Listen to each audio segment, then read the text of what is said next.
Hello friends, कैसे हैं आप। इंस्टीट्यूशनल ट्रेडर यूट्यूब चैनल पे आपका स्वागत है।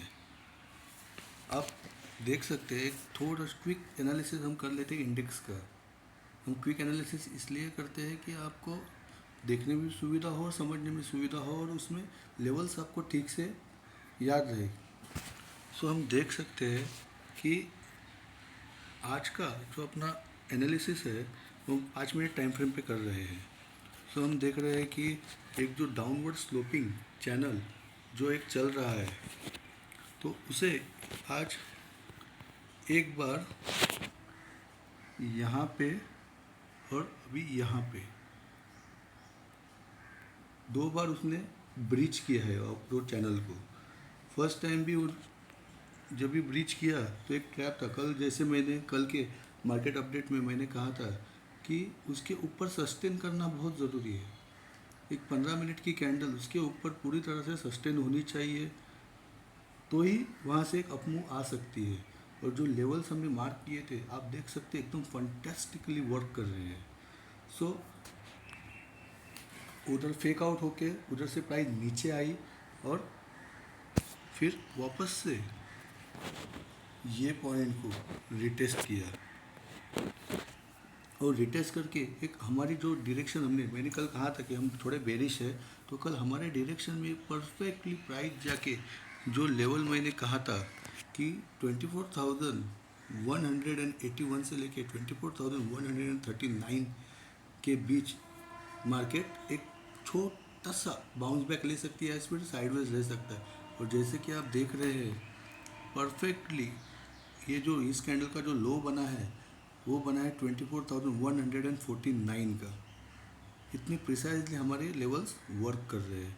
और अभी हम देख रहे हैं कि लास्ट के कुछ मिनटों में उसने उस अपवर्ड चैनल के ऊपर, डाउनवर्ड चैनल के ऊपर एक थोड़ा सा एक 3 4 10 15 मिनट एक कैंडल एक बनाई है।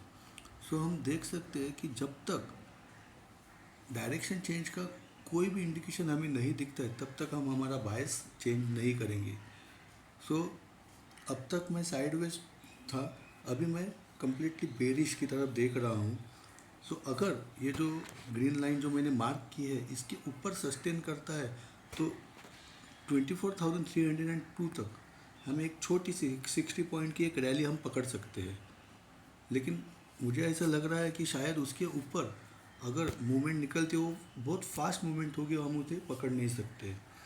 अभी ये जो 24,302 का जो लेवल है, इसके ऊपर अगर वो सस्टेन करता है तो ही मैं मेरा बायस अप ट्रेंड की तरफ चेंज करूँगा, तब तक नहीं। और जो नीचे की तरफ जो लेवल है 24,139 का, सो अपने चार्ट के ऊपर उसे मार्क करके रखिए। अगर वो टूटता है और उससे रिटेस्ट होता है और वो नीचे की तरफ मूवमेंट होती है तो फिर डायरेक्टली मार्केट 24,000 तक जा सकता है। बीच में उसे कोई रुकावट नहीं आएगी और वो बहुत ही रैपिडली आ जाएगा नीचे। लेकिन 24,000 का जो लेवल है वो बहुत इम्पोर्टेंट लेवल है। उसके नीचे अगर निफ्टी ट्रेड करती है, जो कि इस वीक में ऐसा लग रहा है कि 24,000 भी शायद से आ सकता है, अगर वो आता है और उसके नीचे इस वीक का अगर क्लोजिंग अगर नेगेटिव में होता है तो फिर हमें निफ्टी में ब्लड बाथ देखने को मिल सकता है, क्योंकि उसके नीचे मैं कम्प्लीटली बेरिश हो जाऊंगा, कम्प्लीटली। क्योंकि उसके नीचे बहुत नीचे तक कुछ लेवल दिखाई नहीं देते हैं जो उसे सपोर्ट दे सकता है। सो आप ये लेवल आपके ध्यान में रह जाएंगे। 24,302 के ऊपर अगर सस्टेन करता है तो मैं बुलिश की तरफ रहूँगा। अगर 24,139 के नीचे अगर मार्केट कल गैप डाउन खुलती है तो वो सीधा 24,000 तक आ सकती है। सो हम एक बार बैंक निफ्टी का एनालिसिस देख लेते हैं। बैंक निफ्टी भी एकदम सेम निफ्टी की तरह बिहेव कर रही है, लेकिन अभी बैंक निफ्टी थोड़ी सी निफ्टी से वनस्पत ज़्यादा अग्रेसिव नहीं है। अभी आप देख सकते हैं 52,051 का जो लेवल हमने जो मार्क किया था वो अभी परफेक्टली आ गया है। और जैसे कल जो 52,771 का जो लेवल था जो इम्पोर्टेंट सपोर्ट का काम कर रहा था अभी वो एक रेजिस्टेंस का काम करेगा, क्योंकि प्राइस उसके नीचे खुल के उसके ऊपर ही उसने रिटेस्ट किया है। वहाँ से सीधा लेवल वो हमने जो मार्क किया था, जो इम्पोर्टेंट लेवल था 52,051 का, वहाँ से ही वो थोड़ा सा बाउंस बैक करे, लेकिन अभी तक डायरेक्शन चेंज का कोई इंडिकेशन बैंक निफ्टी में भी नहीं दिख रहा है। सो मैं अभी भी बेरिश ही हूँ।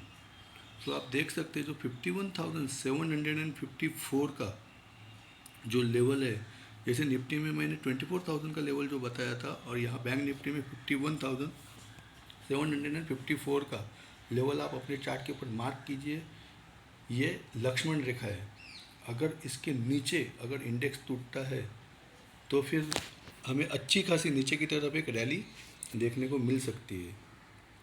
और जब तक मार्केट 52,000 बैंक निफ्टी 52,761 के ऊपर पॉजिटिवली जब तक नहीं ट्रेड करती है, तब तक मैं साइडवेज टू बेरिश ही मेरा व्यू रखूँगा। सो आप कोई भी डिसीजन इन बिटवीन बहुत जल्दी जल्दी में मत लीजिए, क्योंकि आज जैसे निफ्टी में दो जगह पे निफ्टी ने ट्रैप करके नीचे के साइड में जो मूवमेंट दी है, शायद से वो कल बैंक निफ्टी में भी हो सकता है। इसीलिए जल्दबाजी में ट्रेंड लाइन ब्रेकआउट, ये जो ट्रेंड लाइन मार्क की है, उसे ब्रेकआउट पे डायरेक्टली कोई भी किसी भी तरफ का पोजीशन लेने से रुकिए, मत लीजिए, थोड़ा होल्ड कीजिए, थोड़ा उसे पॉजिटिव सिनेरियो में आने दीजिए, फिर सी की तरफ देखेंगे। तब तक हमारा बायस पी के तरफ ही रहेगा। अगर कल को 52,051 के नीचे अगर डायरेक्टली गैप डाउन ओपन होता है या फिर वहाँ से रिवर्सल दिखता है, तो फिर डायरेक्टली 51,754 का लेवल भी आ सकता है। सो थोड़ा कॉशियस रहिए, ट्रेड लेते समय जल्दबाजी मत कीजिए। एक बार एक छोटा सा एक स्मॉल कैप का व्यू देख लेते हैं कि स्मॉल कैप में भी सेम सिनेरियो हुआ। जो 19,393 का जो लेवल हमने मार्क किया था, वहीं से मार्केट रिटेस्ट होके नीचे की तरफ जो हमने लेवल मार्क किया है करीब करीब 19,170, तो वहीं पे उसने सपोर्ट लेके मार्केट वही रुकी है। यहाँ भी कोई भी डायरेक्शन चेंज का कोई भी इंडिकेशन हमें नहीं दिखाई दे रहा है। अगर ये लेवल टूटता है तो मार्केट डायरेक्टली 19,000 तक आ सकती है। आज के दिन अगर आप देखेंगे तो स्मॉल कैप मिड कैप के स्टॉक अच्छे खासे टूटे हैं, और भी उसमें टूटने की आशंका है। सो स्मॉल कैप और मिड कैप से थोड़ी दूरी बनाए रखें, थोड़ा वेट एंड वॉच कीजिए। मार्केट आपको एक अच्छा मौका आपको देगा फिर से इन्वेस्ट करने के लिए। तब तक मार्केट से जो इक्विटी में ट्रेड कर रहे हैं, तो मार्केट से थोड़े समय के लिए दूरी बनाए रखें, सिर्फ वेट एंड वॉच की भूमिका रखें। सो अगर आपको ये जो एनालिसिस मैंने किया है, अगर आपके ट्रेडिंग में आपको अगर फ़ायदा देती रहेगी, तो प्लीज़ अपने चैनल को सब्सक्राइब कीजिए, लाइक कीजिए, कमेंट्स कीजिए और अपने दोस्तों में परिवार में शेयर कीजिए। Thank you so much.